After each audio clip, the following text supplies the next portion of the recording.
الحمدللہ رب العالمین والصلاة والسلام علی سید المرسلین اما بعد فاعوذ باللہ من الشیطان الرجیم بسم اللہ الرحمن الرحیم۔ ناظرین و سامعین، ماہ رمضان کے متعلق انشاءاللہ العزیز آج کچھ خصوصیات ماہ رمضان کی سننے کی سعادت حاصل کریں گے۔ توجہ کے ساتھ سماعت کیجیے گا۔ مفتی احمد یار خان نعیمی رحمۃ اللہ تعالی علیہ مفسر قرآن ہیں۔ آپ تفسیر نعیمی میں ارشاد فرماتے ہیں ماہ رمضان کے کل 4 نام ہیں۔ نمبر 1 ماہ رمضان، نمبر 2 ماہ صبر، نمبر 3 ماہ مواسات اور نمبر 4 ماہ وسعت رزق۔ فرماتے ہیں روزہ صبر ہے جس کی جزا اللہ رب العالمین ہے، اور یہ رمضان کے مہینے میں ہی رکھا جاتا ہے۔ پھر فرماتے ہیں اسے اس لیے ماہ صبر بھی کہا جاتا ہے۔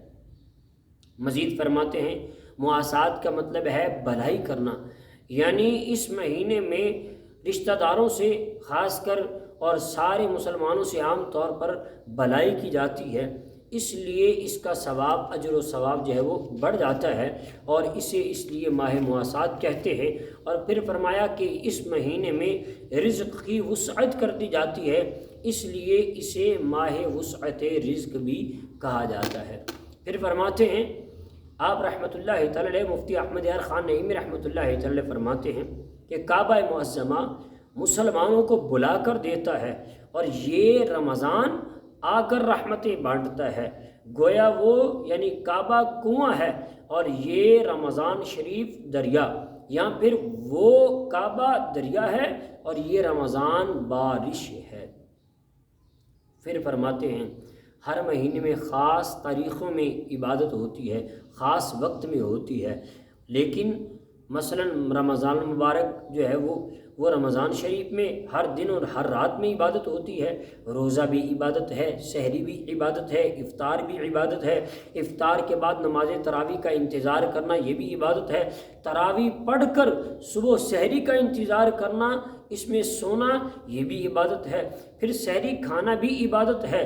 الغرض ہر آن میں اللہ کی شان نظر آتی ہے، لیکن بقرہ عید کی خاص راتوں میں، خاص دنوں میں یہ حج ہوتا ہے۔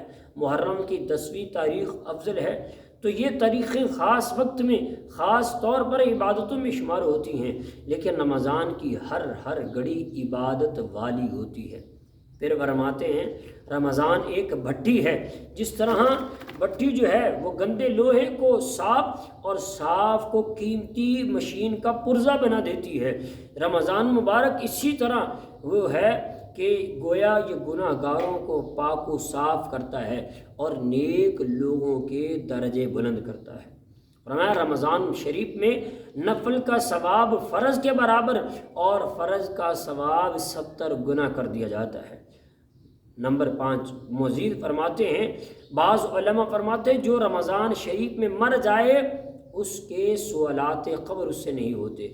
نمبر 6 یعنی رمضان شریف میں شب قدر یعنی ایک رات آتی ہے جسے شب قدر کہا جاتا ہے، اور اللہ رب العالمین قرآن مجید کو فرقان حمید کے پارہ 30 سورہ قدر میں فرماتا ہے انا انزلناہ فی لیلۃ القدر، بے شک ہم نے اسے شب قدر میں اتارا۔ تو یہ آیت مبارکہ ملانے سے پتہ چلا کہ وہ 27ویں شب کو ہوتی ہے، کیونکہ مفسرین کا قول یہ ہے کہ لیلۃ القدر میں 9 حروف ہیں، اور یہ لفظ قدر سورہ قدر میں 3 مرتبہ آیا، جس سے 27 حاصل ہوتے ہیں۔ پتہ چلا کہ وہ 27ویں شب ہے۔ پھر فرمایا رمضان شریف میں ابلیس یعنی شیطان قید کر دیا جاتا ہے، اور دوزخ کے دروازے بند ہو جاتے ہیں، جنت سجائی جاتی ہے اور دروازے اس کے کھول دیے جاتے ہیں۔ اسی لیے ان دنوں میں نیکیاں زیادہ ہوتی ہیں، گناہوں کی کمی ہوتی ہے، اور جو لوگ گناہ کرتے بھی ہیں وہ اپنے نفس کے جو ہے بہکاوے میں آ کر گناہ کرتے ہیں۔ پھر فرماتے ہیں رمضان میں کھانے پینے کا حساب کتاب نہیں ہوگا۔ قیامت میں رمضان، قرآن، روزے دار کی شفاعت کریں گے کہ رمضان شریف تو کہے گا رب العالمین میں نے اسے دن میں کھانے پینے سے روک کے رکھا۔ قرآن کہے گا مولا میں نے اسے رات میں تلاوت یعنی تراویح کے ذریعے سونے سے روکا تو یہ اس طرح ان کی روزے دار کی شفاعت کریں گے۔ ناظرین و سامعین، حضور پرنور شافع یوم النشور صلی اللہ تعالیٰ علیہ وسلم رمضان شریف میں ہر قیدی کو چھوڑ دیا کرتے تھے، ہر سائل کو عطا فرماتے تھے۔ رب العالمین بھی رمضان شریف میں جہنمیوں کو آزاد فرماتا ہے۔ لہٰذا چاہیے کہ رمضان میں نیک کام کیے جائیں، گناہوں سے بچا جائے۔ قرآن کریم میں صرف رمضان شریف ہی کا نام آیا ہے اور اسی کے فضائل بیان ہوئے، کسی دوسرے مہینے کا نہ صراحتاً نام ہے اور نہ ہی اس طرح اس کے فضائل آئے ہیں۔ مہینوں میں صرف ماہ رمضان کا نام قرآن میں لیا گیا، عورتوں میں صرف بی بی مریم رضی اللہ تعالیٰ عنہ کا نام قرآن پاک میں آیا، صحابہ میں حضرت سیدنا زید بن حارثہ رضی اللہ تعالیٰ عنہ کا نام قرآن میں لیا گیا، جس سے ان تینوں چیزوں کی، تینوں ہستیوں کی اور تینوں کی عظمت معلوم ہوئی۔ رمضان شریف میں افطاری اور سحری کے وقت دعا قبول ہوتی ہے، یعنی افطار کرتے وقت اور سحری کھا کر، اور یہ مرتبہ ایسا ہے کہ کسی اور مہینے کو حاصل نہیں ہے۔ رمضان شریف میں 5 حروف ہیں، را، میم، ضاد، الف اور نون۔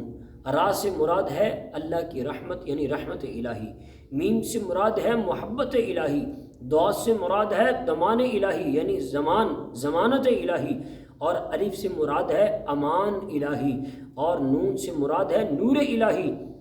اور رمضان شریف میں 5 عبادات بھی خصوصی طور پر کی جاتی ہیں۔ جی ہاں، روزہ، تراویح، تلاوت قرآن، اعتکاف، شب قدر میں عبادات۔ تو جو کوئی صدقے دل سے یہ 5 عبادات کرے گا، ان 5 انعاموں کا مستحق بھی ہوتا ہے۔ ناظرین و سامعین، پتہ چلا کہ رمضان شریف کے استقبال کے لیے سارا سال جو جنت کو سجایا جاتا ہے۔ جی ہاں، حدیث مبارکہ میں آتا ہے، شعب الایمان کی جلد نمبر 3 میں یہ روایت مبارکہ موجود ہے۔ حضرت سیدنا عبداللہ ابن عمر رضی اللہ تعالیٰ عنہ روایت کرتے ہیں، سرور کون مکان رحمت عالمیان سرور ذیشان صلی اللہ تعالیٰ علیہ وسلم ارشاد فرماتے ہیں، بے شک جنت ابتدائی سال سے لے کر آئندہ سال رمضان مبارک کے لیے سجائی جاتی ہے، اور فرمایا رمضان شریف کے پہلے دن جنت کے درختوں کے نیچے سے بڑی بڑی آنکھوں والی حوریں جن پر ہوا چلتی ہے اور وہ عرض کرتی ہیں، اے پروردگار عز و جل، اپنے بندوں میں سے ایسے بندوں کو ہمارے شوہر بنا جن کو دیکھ کر ہماری آنکھیں ٹھنڈی ہوں، اور جب وہ ہمیں دیکھیں تو ان کی آنکھیں بھی ٹھنڈی ہوں۔ ناظرین و سامعین، پتہ چلا کہ ماہ رمضان اتنی برکتوں اور عظمتوں والا ہے کہ اس میں بلائی ہی بلائی ہے، کیونکہ نبی پاک صلی اللہ تعالیٰ علیہ وسلم کے فرامین اس حوالے سے ملتے ہیں۔ امیر المؤمنین حضرت سیدنا عمر فاروق اعظم رضی اللہ تعالیٰ عنہ روایت کرتے ہیں کہ ماہ رمضان کو خوش آمدید ہے جو ہمیں پاک کرنے والا ہے، پورا رمضان خیر ہی خیر ہے۔ پھر فرماتے ہیں، دن کا روزہ ہو یا رات کا قیام، اس مہینے میں خرچ کرنا جہاد میں خرچ کرنے کا درجہ رکھتا ہے، کیونکہ جامع صغیر میں ہے۔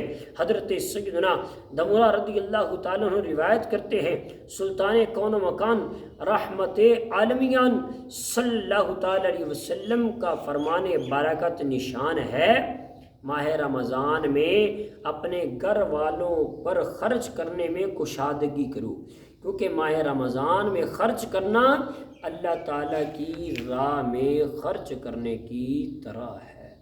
اللہ اکبر، قربان جائیں۔